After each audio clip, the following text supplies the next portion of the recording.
আসসালামু আলাইকুম। ছোৱালীৰ অসুখ, আপোনালোকে দোৱা কৰিব, তাই সোনকালে আৰোগ্য হওক। মাকৰ দোৱাটো সদায় লগত থাকেই। মোৰ ভাল লাগিছে সিহঁতৰ বিয়া হোৱা আজি এবছৰ হৈছে, যদি সিহঁতৰ সম্পৰ্কটো 7 বছৰ পুৰণা, মুঠতে 8 বছৰ পুৰণা। তেওঁ এজন চাৰ্জন হয়, মোৰ জোঁৱাই তাইৰ স্বামী। কিন্তু সিহঁত দুয়ো বুজা পৰাবোৰ চাই মোৰ খুবেই ভাল লাগে।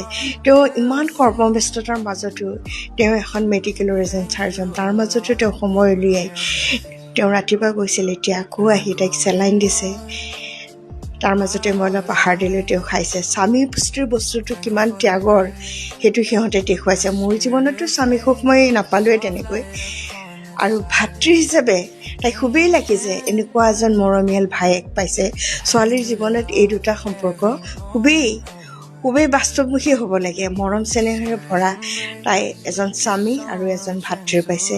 যি ছোৱালীৰ সুখ কপালত আল্লাই এজন মৰমীয়াল স্বামী দিয়ে আৰু এজন খুব কেয়াৰ লোৱা ভায়েক দিয়ে, সেই ছোৱালীক আল্লাই জীৱনটো সদায় সুখৰে কৰে। স্বামীৰ শব্দটোৰ অৰ্থ, স্বামীৰ অৰ্ধাংগিনী বুলি কয় পত্নীক, আৰু মোৰ জোঁৱায়ে সেই বস্তুটো মোৰ জীৱনত পাইছিলোঁ। স্বামীয়ে কেনেকৈ সমাজ আৰু ধৰ্মৰ নামত ডমিনেট কৰে, কিন্তু মোৰ জোঁৱায়ে পত্নীয়ে যে স্বামীৰ অৰ্ধাংগিনী সেইটো মোক দেখুৱাইছে।